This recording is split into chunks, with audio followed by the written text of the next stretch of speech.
आज हम एकांकी के उद्भव और विकास पर चर्चा करेंगे। समय की मांग के अनुसार बहुअंकी नाटकों से एक अंकी नाटकों का चलन बढ़ता गया है। पहले लोगों के पास समय होता था, अतः 3 से 4-5 घंटे वाले नाटकों को देखने की रुचि उनमें रहती थी। लेकिन अब दर्शकों की कमी के कारण और मशीनी युग के आते आते मनुष्य की व्यस्तता बढ़ती गई। अधिक समय लेने वाले नाटकों की अपेक्षा कम समय में समाप्त हो जाने वाले एकांकी नाटकों की ओर जनरुचि बढ़ती गई। 1-1.5 घंटे में समाप्त हो जाने वाले एकांकी नाटकों का प्रचलन दिन प्रतिदिन बढ़ता ही जा रहा है। इसी के फलस्वरूप एकांकी विधा नाटक से पृथक एक स्वतंत्र इकाई के रूप में उभरी और विकसित हुई। हिंदी एकांकी का उद्भव कुछ लोग भारतेंदु जी के अंधेर नगरी नामक एक अंक में समाप्त हो जाने वाले नाटक से मानते हैं। उनके युग में कली कौतुक, शिक्षादान जैसे लघु नाटक भी मिलते हैं। हिंदी में एकांकी नाटक का विकास प्रथम महायुद्ध के बाद हुआ। उस समय भारत में राजनीतिक संघर्ष भी तीव्र होने लगा था और समाज में अनेक परिवर्तन होने लगे थे। हिंदी एकांकी में आरंभ से ही समाजगत तनाव, संघर्ष तथा समस्याओं का प्रतिफलन होने लगा। एक दूसरी विशेषता यह भी थी कि आरंभ से ही एकांकी की रचना रंगमंच के आवश्यक अंशों को दृष्टि में रखकर की गई थी। प्रसिद्ध नाटककार जयशंकर प्रसाद का सज्जन और कल्याणी परिणय और साथ ही एक घूंट नाटक भी एकांकी नाटक माना गया है। एक घूंट का प्रकाशन सन 1929 में हुआ था। लगभग इसी समय रामकुमार वर्मा का बादल की मृत्यु नाटक प्रकाशित हुआ। लेकिन जिस एकांकी का विकास अनवरत होना माना जाता है वह सन 1935 में प्रकाशित भुवनेश्वर का एकांकी संग्रह कारवां था। ऐतिहासिक और पौराणिक वृत्तों को लेकर लिखे गए एकांकियों में डॉक्टर रामकुमार वर्मा के एकांकी संग्रह पृथ्वीराज की आंखें, चारू मित्रा, रजत रश्मि, ऋतुराज और कौमुदी महोत्सव हैं।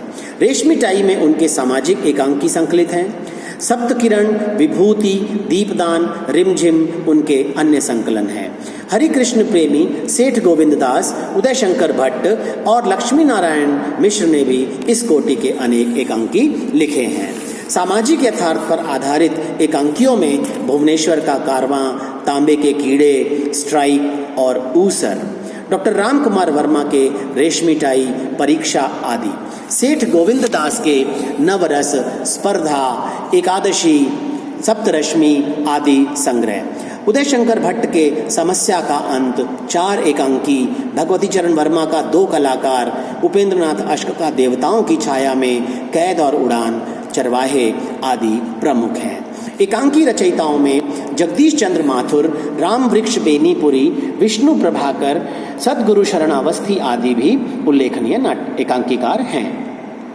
Chekhov, John Paul Sartre, O'Neill, Arthur Miller, Strindberg आदि प्रसिद्ध नाटककारों का प्रभाव भी हिंदी के अधुनातन एकांकी साहित्य में परिलक्षित होता है।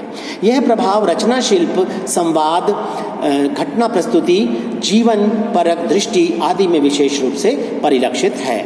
उपेंद्रनाथ अश्क के पर्दा उठाओ पर्दा गिराओ, चिलमन, भंवर आदि, धर्मवीर भारती के नदी प्यासी थी, सृष्टि का आखिरी आदमी, नीली झील, विष्णु प्रभाकर के मीना कहाँ है, प्रकाश और परछाई, 10 बजे रात, जगदीश चंद्र माथुर के कबूतर खाना, ओ मेरे सपने, घोंसले, भारत भूषण अग्रवाल के महाभारत की सांझ, बादलों का शाप, लक्ष्मी नारायण लाल के शरणागत में आई न हूँ, सुबह से पहले, कृष्ण किशोर श्रीवास्तव के लमसेना, आस्तीन के सांप इत्यादि, हरिश्चंद्र खन्ना, करतार सिंह दुग्गल, मोहन राकेश, सत्येंद्र शरद आदि ने भी अनेक एकांकियों की रचना की है।